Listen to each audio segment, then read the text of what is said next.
Titanic जहाज कभी ना डूबता अगर उसके पीछे लिखा होता खैर नाल जाते खैर नाला।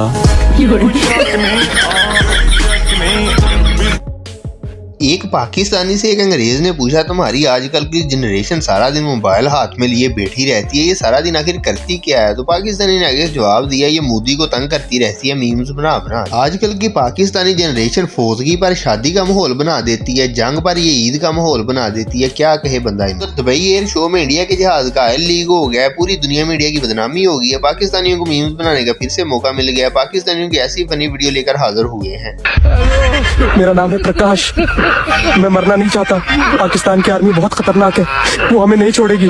हमारे अफसर बोल रहे हैं पाकिस्तान पे हमला करो, लेकिन मुझे अपने घर जाना है। प्लीज मोदी सरकार मुझे बचा लो, हमें घर भेज दो। शैतान को दोज़ख में सबसे बड़ा झटका तब लगेगा जब वो इंडियन मीडिया के एंकरों को बड़े बड़े ओहदों पर बैठा हुआ देखेगा, हैरान रह जाएगा। फिर इंडिया वाले कहते हैं कि ट्रंप हमारा मजाक उड़ा रहा है, रोनाल्डो हमारा मजाक उड़ा रहा है, 6-0 के इशारे कर रहा है। तुम्हारी हरकतें ऐसी है, जब इस तरह का जहाज लेकर जाओगे बदनामी होंगी, लोग आपका मजाक ही उड़ाएंगे।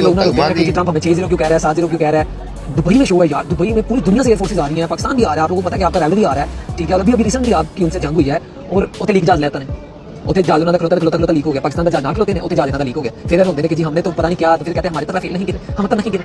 इंडिया वालों ने दुबई एयर शो में अपने जहाज पर ऐसे तरपाल डाली हुई थी जैसे पाकिस्तान में रक्षे वालों ने रक्षे पर तरपाल डाली होती। जैसे सर्दी में बच्चों को सर्दी लग जाए तो उस पर कपड़ा डाल देते हैं, ऐसे इंडिया ने अपने जहाज पर कपड़ा डाला हुआ था जैसे सर्दी में बच्चे का सूसू निकल आता है। नहीं भाई, आपने गलत नहीं समझना। ये बेचारा जहाज इंडिया का जहाज है, ये इसको ठंड लगी है, इसका सूसू भी लीक नहीं हुआ है, इसको ठंड लगी है, इसके ऊपर चदरें दे दी गई हैं और सूसू आपको पता सर्दी में निकल आता है, तो ऐसा हो जाता है। क्यों ऐसा क्यों हुआ है? ऐसा इसलिए हुआ कि आगे था पाकिस्तान JF-17 थंडर। आपने वो वाली कहावत तो सुनी होगी जिसमें कहा जाता है कि जब गिदड़ की शामत आती है तो वो शहर की तरफ भागता है, ऐसे जब इंडिया की शामत आती है ये पाकिस्तान की तरफ भागता है। बल्कि शामत नहीं, जब इंडिया में इलेक्शन आते हैं तो इलेक्शन में ये जीतने के लिए पाकिस्तान की तरफ भागता है। एक बच्चे ने अपने बाप से सवाल किया कि ये बीवी, घरवाली और वाइफ में क्या फर्क होता है, तो बाप ने कहा कि बेटा कुछ ज्यादा फर्क नहीं है, ये भी इंडिया, हिंदुस्तान और भारत की तरह एक ही दुश्मन के 3 नाम हैं।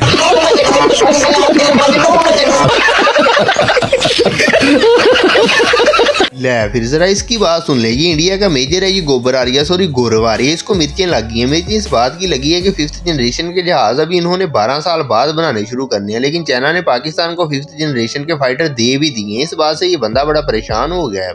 और 5th जनरेशन फाइटर 10-12 साल के बाद बनना शुरू होगा, डिप्लॉय नहीं होगा, बनना शुरू होगा। चाइना का J-20 बन चुका है, डिप्लॉय हो चुका है, और चाइना भारत को चोट पहुंचाने के लिए अगर उसको फ्री में भी देने पड़े 2-4 स्क्वाड्रन्स, वो पाकिस्तान को दे। यार हम तो आज तक यही सुनते आए थे कि मोदी रंडा है, उसकी बीवी नहीं है, उसके बच्चे नहीं है, कोई भी नहीं है, अकेला है ये बंदा, बीवी उसकी भाग गई है। लेकिन एक बंदे ने क्लेम कर दिया, लड़का है, कोई कह रहा है कि मोदी उसका बाप है। ये आखिर इतने दूर से कैसे पैदा हो गया, कब पैदा हुआ, कहाँ पैदा हुआ, कोई बाप मोदी है, आपका बाप। हाँ। ये क्या बोल रहे हैं? ਹੁਣ ਇਹ ਕਿਦੋਂ ਹੋ ਗਿਆ?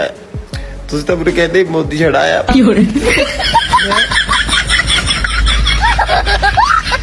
ले फिर जरा इन दोनों जहाजों को देख लीजिएगा, एक तो पाकिस्तान का JF-17 थंडर जहाज है और दूसरा इंडिया का वो समोसा सा जहाज है जिसका ऑयल लीक हो गया था और पूरी दुनिया में इसकी वजह से इंडिया की बदनामी हो गई थी और पाकिस्तानियों को मौका मिल गया मीम्स बनाने का, वीडियो बनाने का। मैं मज वेची, मैं गां वेची, 5 मरले मैं थां वेची और मैंने पैसों की कोई कमी नहीं आई, मैनू कीड़ा आया, मैं थां वेची।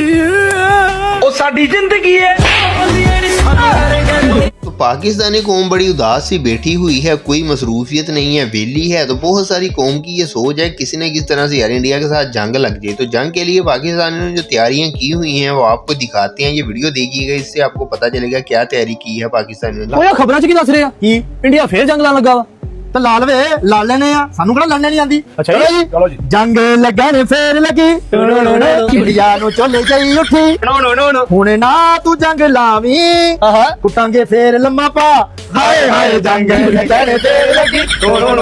अच्छा यार पाकिस्तानी वहाँ में इतना ज्यादा टैलेंट है, इतना ज्यादा टैलेंट है कि बंदा सोचने पर मजबूर हो जाता है कि यार आखिर इन लोगों पर इतना कर्जा चढ़ कैसे गया। ये एक पाकिस्तानी लड़का है, इसने खुद अपने हाथ से जहाज बना लिया, उड़ता भी है फिजा में, देखकर बंदा हैरान रह जाता है कि यार क्या बात।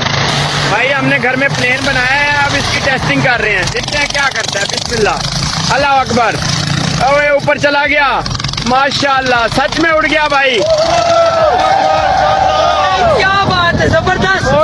दुबई एयर शो में जो इंडिया का जहाज गया हुआ था उसका जो ऑयल लीक हो रहा था उस फॉल्ट को सेट करने के लिए एक पाकिस्तानी इंजीनियर को बुलाया गया था। इंजीनियर ने जहाज को देखा और देखने के बाद क्या कहा वीडियो देखेंगे तो आपको पता चल जाएगा। आखिरकार उसने जहाज को एक पैम्पर भी लगा दिया ताकि ऑयल उसका कटवाना पड़ेगा। ये जो सुराग है वो यहाँ पे होंगे, थोड़े इधर इधर करके, ये इधर इधर करके इधर इधर, ये सलीब पूरी निकलवाऊंगा, इसमें बड़ी वाली सलीब लगवाऊंगा, फिर ये इसके अंदर पिस्टन लगेगा, फिर ये तीसरे पे सर पे, चौथे पे मोदी के घर पे। आपने वो वाली कहावत तो सुनी होगी कि उड़ता हुआ तीर लेना। इंडियन एंकर ऐसे ही करते हैं, अक्सर उड़ता हुआ तीर पकड़कर ले लेते हैं, जब तकलीफ होती है तो बाद में सारी दुनिया के सामने लाइव शर्मिंदा हो जाते हैं। ऐसे इसने पाकिस्तानी के साथ किया। जब उसने जवाब दिया तो देखें इसका कैसे मुंह हो गया। ये IMF वाला खाना खा रहे क्या? मैं कबाब खा रहा हूँ। नहीं, IMF से लोन लेके ना?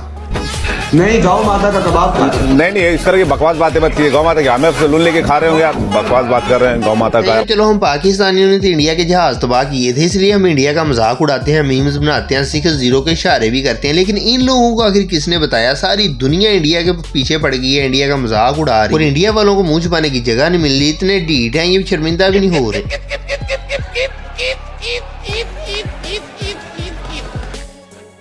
ਬੰਦੇ ਦੇ ਨਸੀਬ ਵਿੱਚ ਚਪੇੜਾਂ ਹੋਣ ਨਾ ਤੇ ਜੰਗੀ ਜਹਾਜ਼ ਤੇ ਆ ਕੇ ਵੀ ਖਾ ਜਾਂਦਾ। अच्छा, इंडिया के इस फौजी को देख लीजिएगा, ये अपने ही लोगों को चूरन भेजे जा रहा है, उन्हें उल्लू बनाए जा रहा है। टांग उठाने के लिए ये बॉर्डर पर आते हैं, लेकिन ये देखें पूरी टांग ही नहीं ऊपर उठा रहा है, ऐसे ड्रामे किए जा रहा है। देखें इसको, क्या बात है यार, कैसे बेवकूफ़ बना रहा है अपने लोगों को।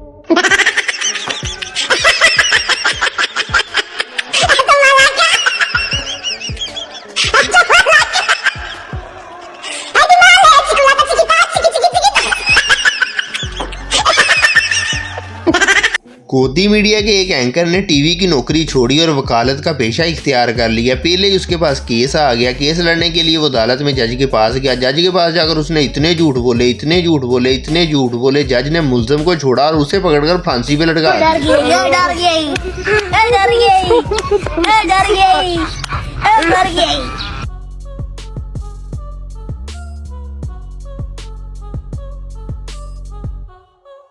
अच्छा, पाकिस्तानी कौम कभी भी किसी भी चीज़ को सीरियस नहीं लेती, ना ये कौम जंग को सीरियस लेती है। हालांकि इतनी बड़ी परेशानी की बात होती है। पैनाडोल को ये लोग ऐसे खाते हैं जैसे खोपरा टाफी खाई जाती है, हालांकि ये भी कोई ऐसे ही मजाक में खाने वाली चीज़ नहीं है। क्या कहे बंदा, इनको इनका कोई हाल ही नहीं है दुनिया में। जनरल से कहते हैं देखो देखो आज बादल है, अगर हमारे हवाई जहाज जाएंगे तो रेडार नहीं देख पाएगा उनको। इतने क्राउड है, बारिश हो रही है, तो एक बेनिफिट है कि हम राडार से बच सकते हैं। पाकिस्तानी कौम जितनी मर्जी मसरूफ और रास्ते में लड़ाई हो रही है तो ये लोग खड़ा होकर देखने का टाइम निकाल ही लेते हैं। ये तो फिर जंग है, जंग तो इन लोगों ने बड़े मजे से देखनी है भाई। बच्चा समझता है, प्रधानमंत्री नहीं समझता, और प्रधानमंत्री एयरफोर्स के जनरल को ये बोल रहा है और मीडिया कह रहे हैं वाह रे वाह, वाह रे वाह, मजा आ गया, मजा आ गया, मजा आ गया, क्या बात बोली।